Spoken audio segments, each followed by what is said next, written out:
ये आकाशवाणी रायपुर है। छत्तीसगढ़ी समाचार बुलेटिन के संग स्मिता शर्मा के जय जोहार। अब सुनो आज के प्रमुख समाचार।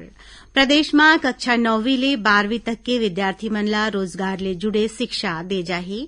मुख्यमंत्री हा जवाहरलाल नेहरू राष्ट्रीय शिक्षा समागम के उद्घाटन बेरा में ये घोषणा करिन। भारतीय जनता पार्टी के प्रदेश कार्य समिति के बैठका में केंद्रीय कार्य समिति के विषय के संग छत्तीसगढ़ के स्थानीय और संगठनात्मक मुद्दा ऊपर गोठबात करेगी। और प्रदेश में अवैया 19 नवंबर तक कतकोन जगह में हल्का ले मध्यम वर्षा होए के संभावना है। अब समाचार विस्तार ले।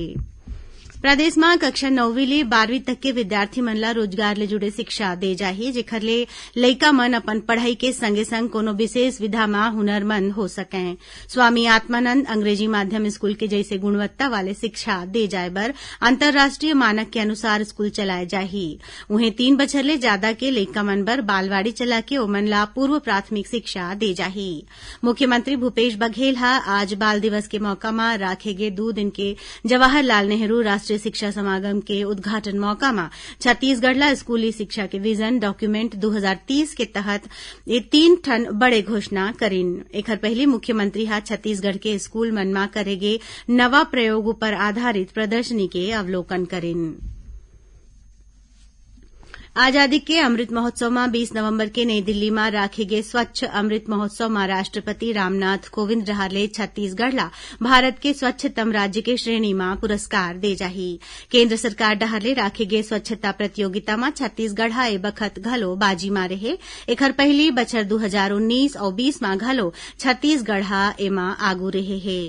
केंद्र सरकार डहाले केंद्रीय मंत्री हरदीप सिंह पुरी हा मुख्यमंत्री भूपेश बघेल और नगरीय प्रशासन मंत्री डॉक्टर शिवकुमार डहरिया ला पुरस्कार ग्रहण करे बर नई दिल्ली बुलाए हैं। प्रधानमंत्री नरेंद्र मोदी हा आजादी के अमृत महोत्सव में काली जनजातीय गौरव दिवस समारोह के अगुवाई करही। केंद्र सरकार हा काली भगवान बिरसा मुंडा के जयंती ला जनजातीय गौरव दिवस के रूप में मनाए के फैसला करे है। देश भर में जनजातीय समुदाय के लोगन मन बिरसा मुंडा बर एके जैसे श्रद्धा राखथे। भारतीय जनता पार्टी के प्रदेश कार्य समिति के बैठका आज पार्टी कार्यालय कुशाभाऊ ठाकरे परिसर रायपुर में संपन्न हुई। बैठका में केंद्रीय कार्य समिति के विषय के संग छत्तीसगढ़ के स्थानीय और संगठनात्मक मुद्दा ऊपर घलो बात करेगी।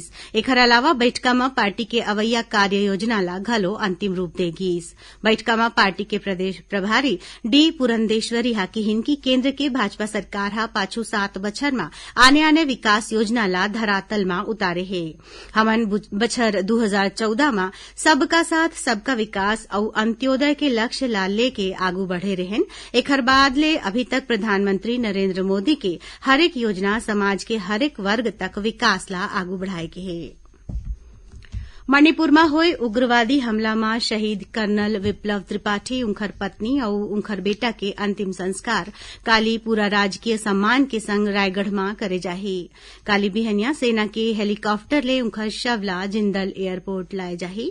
शहीद के सम्मान में असम राइफल्स के 2 बड़े अधिकारी और 50 जन जवान मन घलो उनकर अंतिम संस्कार में शामिल होही।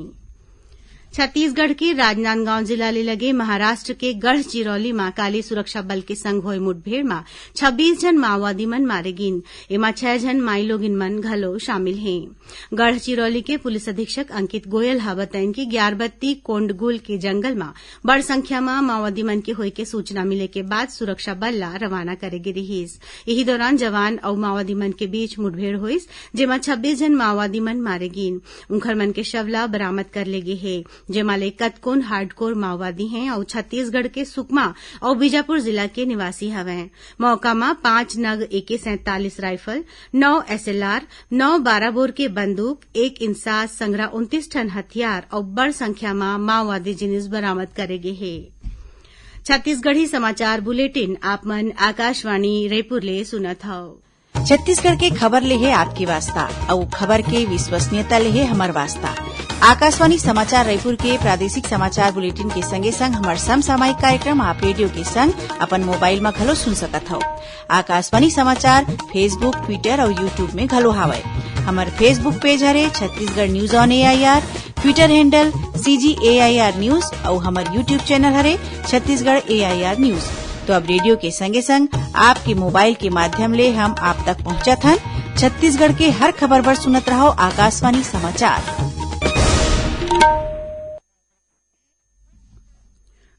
अब आगू बाढ़वो बाचे समाचार कोती। प्रधानमंत्री नरेंद्र मोदी 28 नवंबर के आकाशवाणी ले मन की बात कार्यक्रम में देश और विदेश के लोगन ले अपन विचार साझा करही। ए मासिक रेडियो कार्यक्रम के 83वां कड़ी होही। प्रधानमंत्री हा ए महीना के कड़ी भर लोगन ले सुझाव मांगिन है। ओमन हा लोगन ले माई जीओवी और नमो ऐप में अपन संदेश रिकॉर्ड करके भेजे के अनुरोध करे हैं। एकर अलावा 1922 में मिस्ड कॉल देके SMS ले मिले लिंक में सीधा प्रधानमंत्री ला अपन सुझाव भेज सकत हैं। मुख्यमंत्री भूपेश बघेल आज अपन मासिक रेडियो वार्ता लोकवाणी में उद्यमिता और जन शक्तिकरण के छत्तीसगढ़ मॉडल विषय ऊपर लोगन ले गोट बात करिन। ओमन कहिन कि राज्य सरकार आजीविका ला मजबूत करे बर और जनता के हाथ में आर्थिक ताकत सौंपे के जौन रणनीति अपनाए है वही हमर पहचान बने है। छत्तीसगढ़ सरकार दिखावटी विकास के दौर ले अपन आपला अलग राखे है और बुनियादी बातों पर ध्यान दे है। एखर ले प्रदेश में आजीविका और जीवन स्तर ला उठाए के साधन बनत थे। मुख्यमंत्री कहिन की शुरुआती मंदी के समय होए या कोविड के संकट राज्य सरकार जनहितकारी योजना मन के माध्यम ले सब्बो वर्ग ला आगू बढ़ाए बर कतकोन प्रयास करे है। स्वामी आत्मानंद उत्कृष्ट अंग्रेजी माध्यम विद्यालय के राज्य स्तरीय शालेय क्रीड़ा प्रतियोगिता के काली समापन होइस। ये प्रतियोगिता में रायपुर, बिलासपुर, बस्तर, सरगुजा और दुर्ग संभाग ले 1200 ले ज्यादा प्रतिभागी मन भाग लेन। एमा 200 खेल प्रशिक्षक और अधिकारी मन घलो शामिल होइन। राजधानी के सुभाष स्टेडियम में राखे गए समापन समारोह में मुख्यमंत्री भूपेश बघेल कहिन कि मैदान के खेल भावना जीवन भर काम आथे। खेल भावना ला जीवन में उतारे ले कभू निराश नहीं होना पड़ही और आगे बढ़े के उत्साह घलो बने रही। प्रदेश में अवैया 19 नवंबर तक कतकोन जगह में हल्का ले मध्यम वर्षा होए के संभावना है। मौसम विभाग के अनुसार अंडमान सागर के बीच में एक निम्न दबाव के क्षेत्र बने हैं। एकर 15 नवंबर तक पश्चिम उत्तर पश्चिम कोती जाए के संगे संग उत्तरी अंडमान सागर और ओखर ले लगे दक्षिण पूर्व बंगाल के खाड़ी के ऊपर निम्न दाब के क्षेत्र बने के संभावना है। जेकर प्रभाव ले छत्तीसगढ़ में बंगाल के खाड़ी ले नमी आवत है, जेकर से कतकोन जगह में हल्का ले मध्यम वर्षा होवत है। अब थोरकुन समाचार सार में स्वतंत्रता संग्राम सेनानी बिरसा मुंडा के काली जयंती है। मौका में राज्यपाल अनुसुईया उइके ओमन ला अपन श्रद्धांजलि दीन है। अखिल भारतीय कांग्रेस कमेटी के आह्वान में आज दुर्ग में मुख्यमंत्री भूपेश बघेल और कांग्रेस के प्रदेश अध्यक्ष मोहन मरकाम जन जागरण पदयात्रा के शुरूआत करेन। आजादी के अमृत महोत्सव में आदिम जाति अनुसंधान और प्रशिक्षण संस्थान डहारले केंद्रीय जनजातीय कार्य मंत्रालय के सहयोग ले रायपुर की पंडरी के छत्तीसगढ़ हाट में काली ले 3 दिन के जनजातीय क्राफ्ट मेला लगाए जाही। कोरबा जिला के पुलिस अधीक्षक भोजराम पटेल विजिबल पुलिसिंग बर शहर के प्रमुख चौक चौराहा में 24 घंटा पुलिस के मौजूदगी के निर्देश दीन है। उन्हें आम जनता के मदद बर चौक चौराहा में अस्थायी पुलिस सहायता केंद्र घलोक बनाए गए हैं। रायपुर जिला रोजगार और स्वरोजगार मार्गदर्शन केंद्र डहारले निजी क्षेत्र के नियोजक बर काली 15 नवंबर के प्लेसमेंट कैंप के आयोजन करे जाही। और राजनांदगांव के बोरतलाव थाना क्षेत्र के पानियाजोब नाका तीर ट्रक के टक्कर ले 7 मवेशी मन के मौत हो गए। आखिर में प्रमुख समाचार एक घाव फिर।